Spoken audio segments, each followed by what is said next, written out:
Happy Friday, everyone. It is Orange and Blue today. It is Cecil Lammy, Andrew Mason, talking about these Denver Broncos, and Mace talking about the plan for the Broncos offense.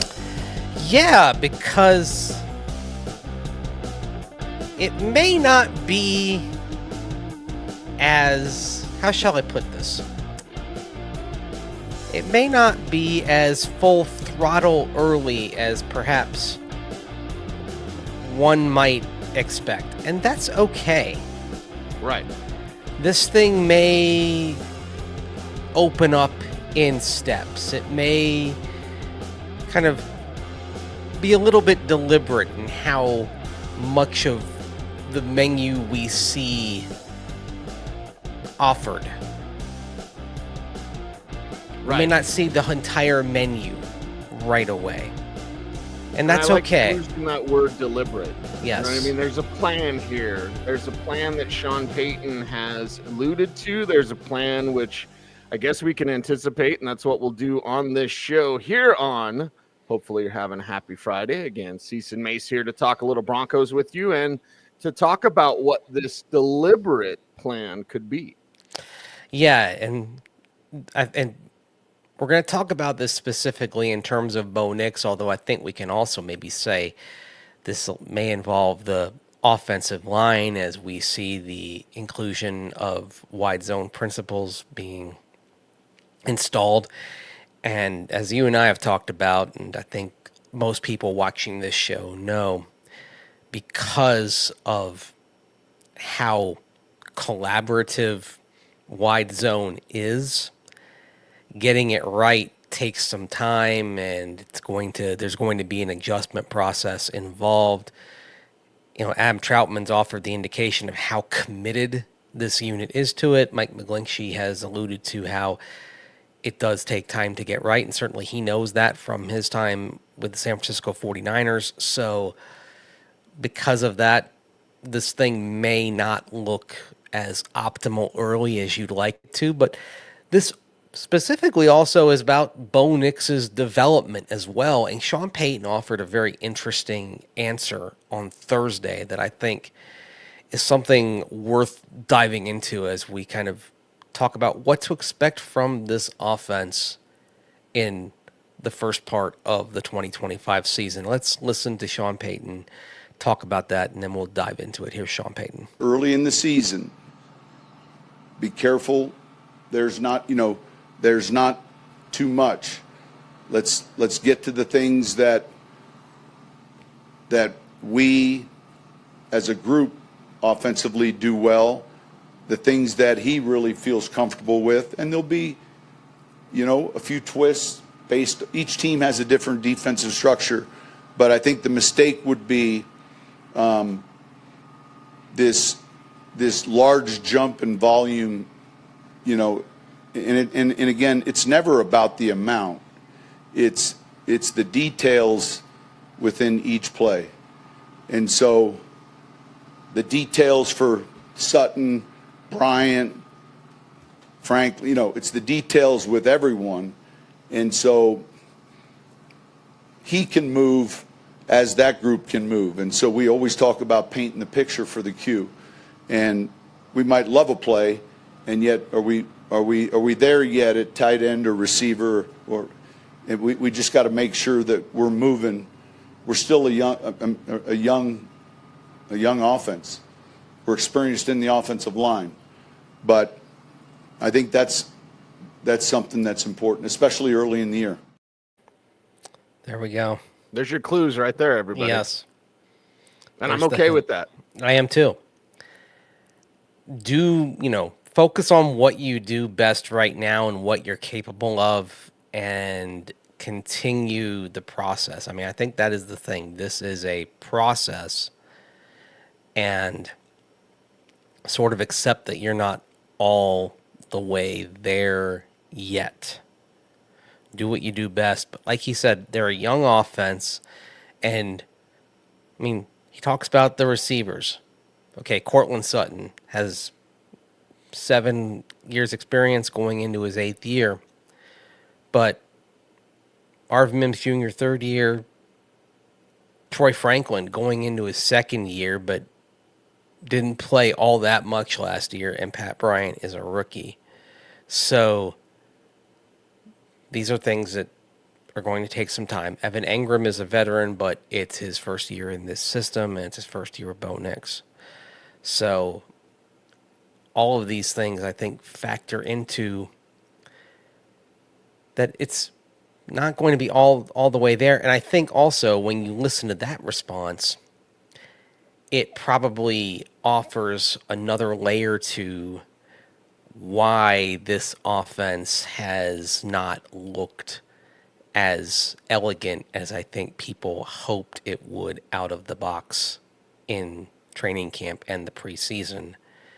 That there is this adjustment going on. That, okay, there have been flashes, there have been moments where it's looked promising, and yet we see also the moments where it's, sometimes it's been a little bit of a kindergarten fire drill out there from time to time.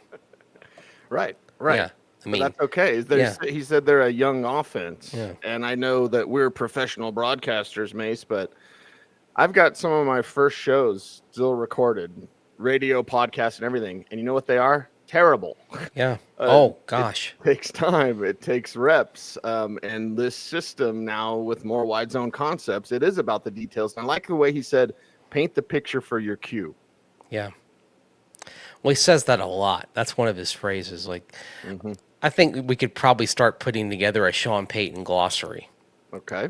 Like vision, paint the picture. We'd add Tidewater and Joplin to that based on something he said on Thursday, talking about types of players that are on your practice squad. Relative to, I mean, gosh, I mean, like Sean Payton's greatest hits. Yeah, the Sean Payton glossary.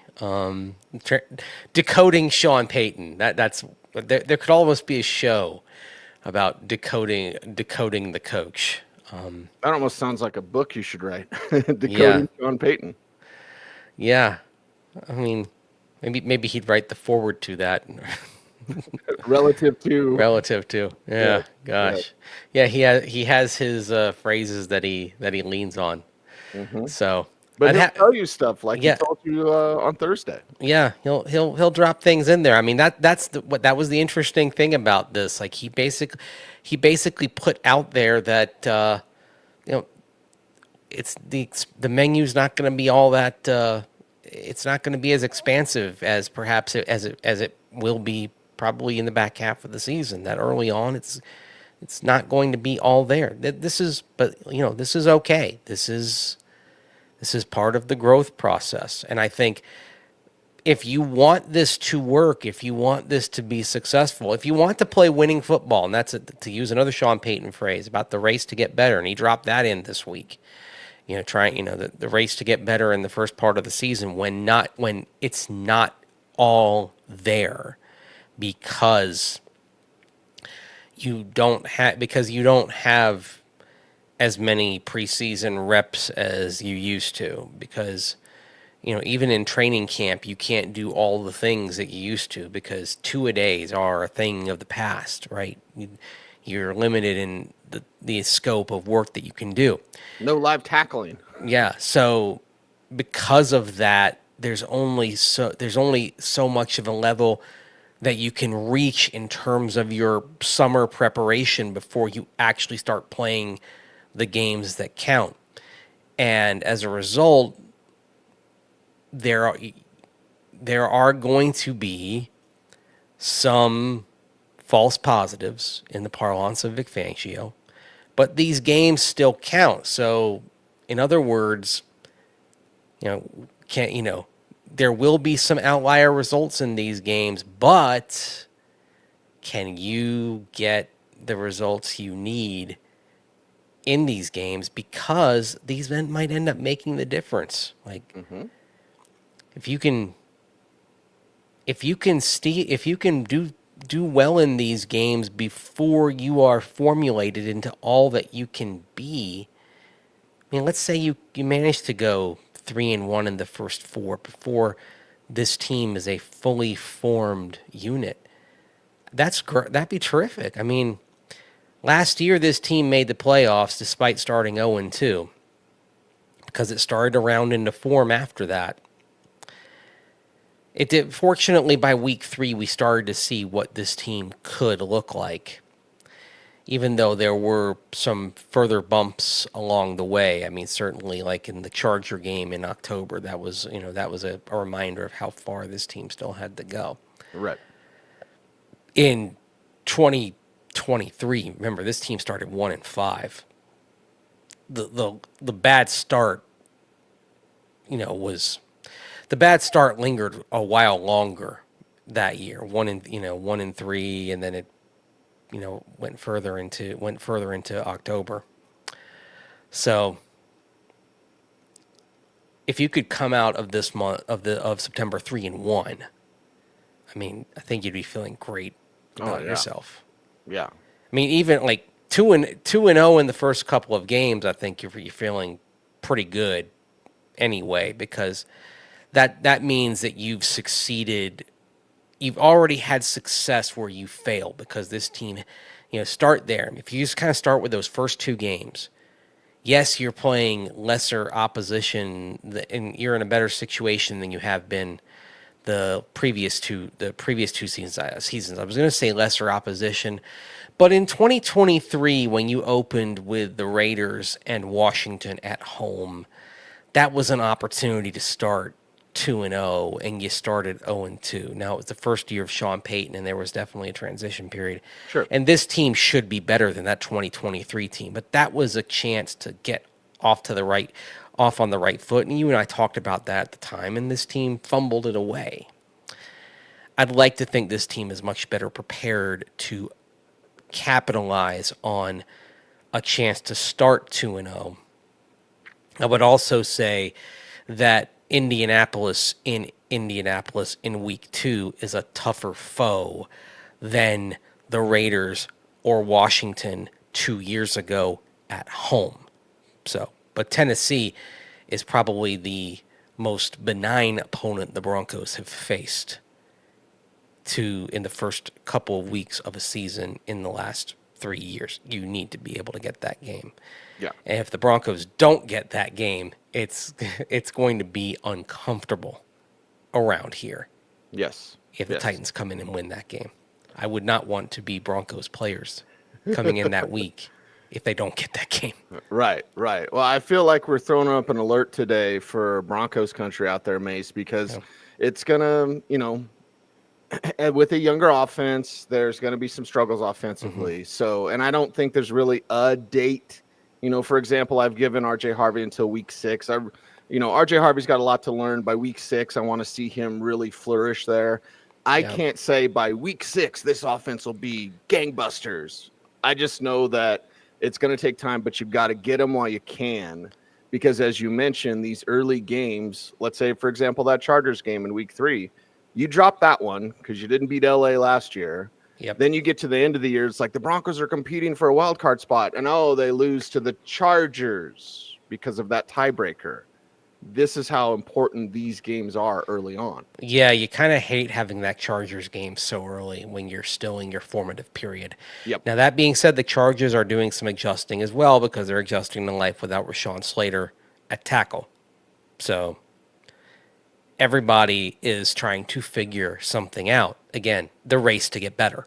It's not just you as the Broncos that are doing it. Everybody's figuring something out. Now, there are teams like the Chiefs that are figuring out less, but everybody's trying to figure something out. Right. And I like the race to get better. And in fact, we should make a t-shirt of it. But it's all, not only that, it's also, you don't play the Super Bowl in September. Yeah. I know Broncos fans, we are all excited about this team being, the games counting and the team being back and football being back. But if this offense is a little rough, I think, we need to have some time. We need to be patient, hopefully getting wins along the way while maintaining said patience. Well, here's the thing. You can't win the Super Bowl in September, but you might lose it. That's the thing. There's an old saying in baseball, you can't win the World Series in April, but you can lose it. I mean, you can't win it in September, but if you start 0-4 and you put yourself behind that 8 ball to where you'd have to go 10-3 to make the postseason the rest of the way against a demanding schedule, that's an example of how you could lose the Super Bowl in September. And especially the other thing it comes down to is if you're saying Super Bowl, this team probably has to win the division to have a realistic shot at the Super Bowl, because I don't think it's realistic to expect 3 road wins in January. If you want to be a Super Bowl team, you've got to win the division. And that's another reason why I'd say you can't win the Super Bowl in September if you're the Broncos. But if you if you were 0-4, and I don't think this team will be 0-4, but if you were, you could lose it then. So that's the example. Before we move on, I think let's talked about RJ Harvey. I think we should talk about the running game and what to expect in September. Let's hear from our friends over at Ramos Law.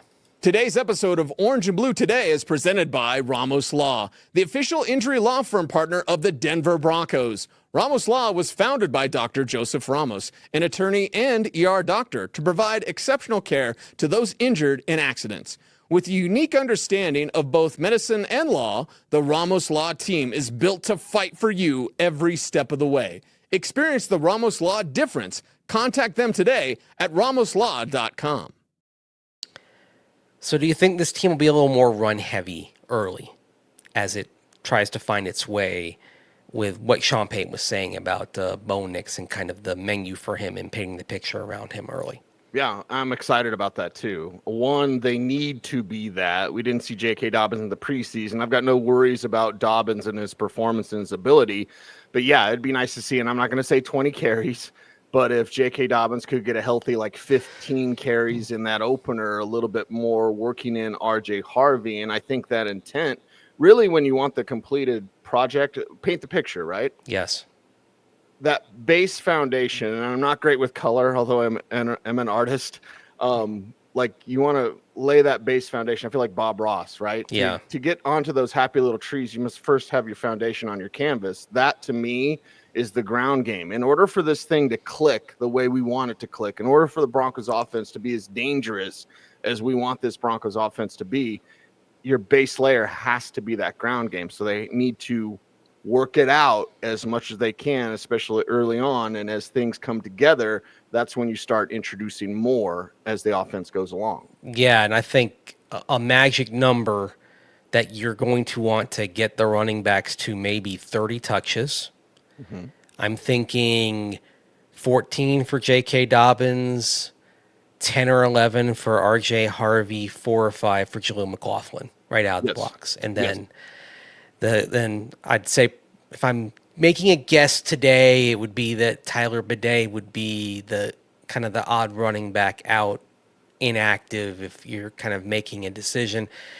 Now, that being said, I think as we've discussed, Tyler Bidet is RB3 in that if something happens to Dobbins or Harvey, he ends up assuming RB1, RB2 role in the next game. So if you lose one of those top 2 running backs, the next game, Bidet slips into that role, and then Jaleel kind of stays in his spot.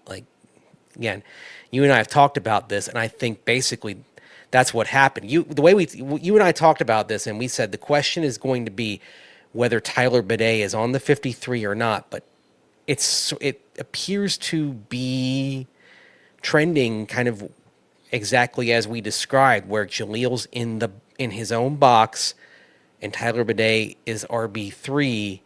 It's just that Bidet ended up sticking on the 53 and they chose not to take the chance, partially because Tyler kind of showed some moxie out there and had a strong training camp in preseason, and partially because I think they didn't really want to take the chance of losing a guy who offered pass protection ability there in his role in the backfield, and that I think matters as well. But I think Jaleel finally actually assumes the role for which he's always been suited, which is the change of pace back who gets a handful of touches. And think of it this way. I mean, we were talking about this, a few of us, on the practice field on Thursday as we were observing practice.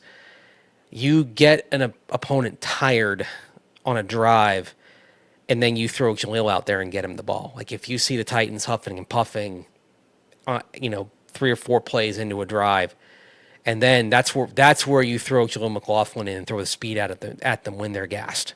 Yeah. That's and little toss play, little screen yes, pass, little drop play. Yeah, this is now when you start talking about 38 special. This is where you talk about number 38 being used as he's designed to be used. But then Dobbins and RJ, I think you see more of JK than RJ early. Maybe by mid to late season, if assuming J.K. Dobbins is healthy, this ends up being inverted. I think the interesting thing, though, Cease, is if Dobbins gets hurt in the early part of the season, let's say you lose, unfortunately, you have to have this conversation about J.K. Dobbins because of the injury history. If Dobbins gets injured before R.J. Harvey reaches a level of proficiency in pass pro, are we talking about Tyler Bidet then becoming the back who still gets more carries than RJ Harvey? I'd say probably, because Bidet has reached that level of trustworthiness in pass pro where he's going to end up naturally getting more snaps. Yeah, from RB4 to RB1. Yes. Essentially. Yeah. Again, yeah. I think he would slide right up to the top. Yeah. Early on. Yeah. If RJ progresses, then later in the season, you'd have Bidet be RB2 to RJ Harvey's RB1. Yeah. It's such an interesting dynamic on Bidet because he's sitting there in the bullpen, and he may not get a jersey in week 1. And it's possible he may, and it is possible they actually activate 4 running backs if they decide that his role as the second kickoff returner is important enough to justify being up, and then they go light at another position. So we talk about this, and they may well go with 4 running backs on the game day active roster in week 1. That's not out of the question. It would be unusual, but it's not out of the question that they do that. Then they'd have to figure out another position at which to go light.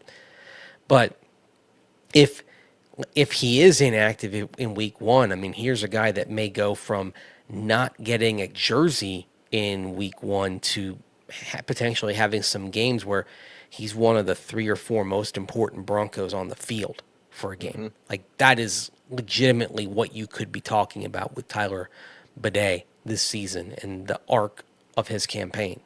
Just how he is. And by that logic, you can see why ultimately, even though I think the chances were pretty decent he could have passed through waivers, you can see why at the end of the day they made the decision not to expose him, even though no player of his type had been claimed off waivers, no player of that description that had passed, no running back of his description that had passed through waivers 3 previous times at the deadline in the last 9 years had been claimed.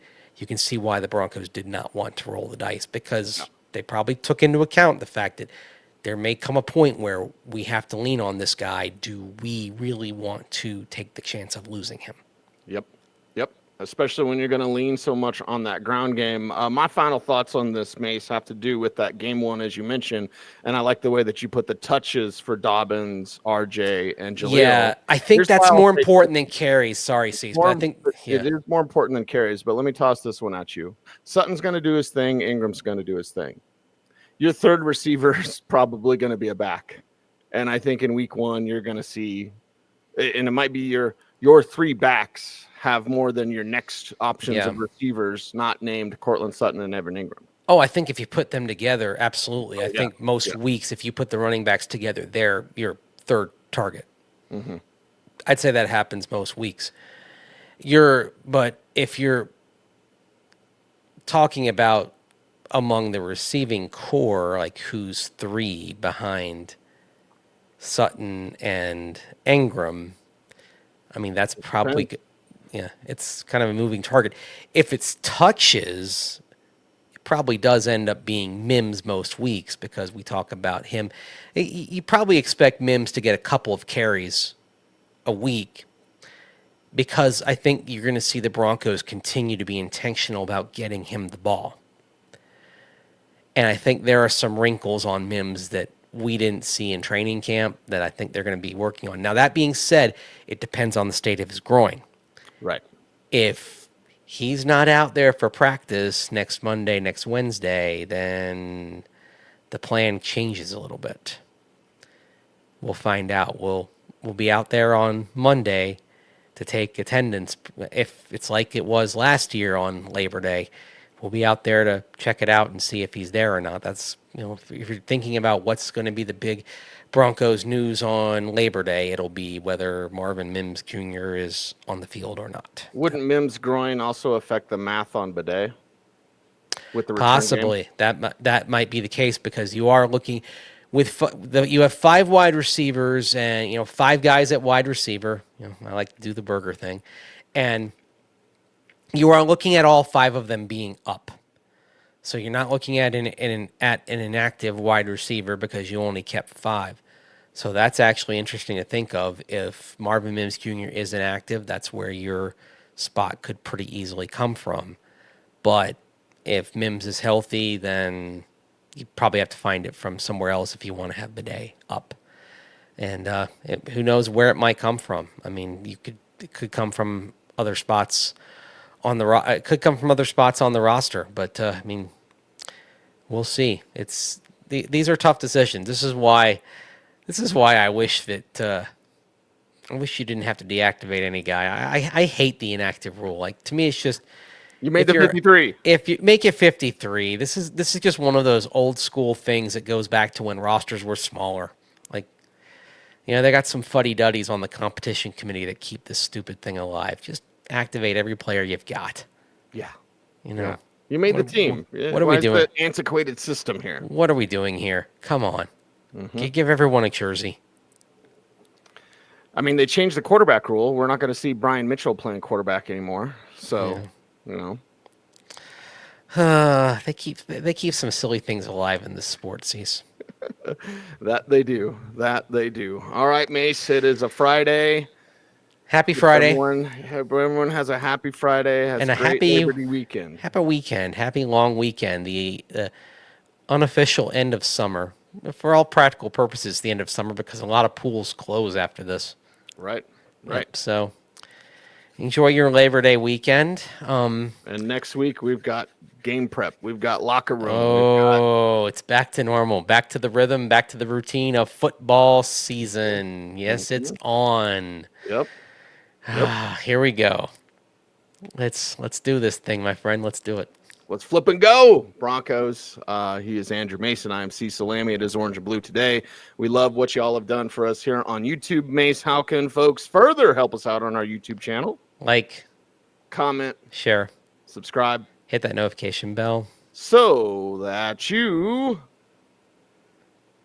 never miss a vid. That's right. He's Andrew Mason. Follow him on all the socials at Mace Denver. I'm at Cecil Lammy saying OBT's a BFD. Thank you very much for watching. Stay tuned and stay frosty.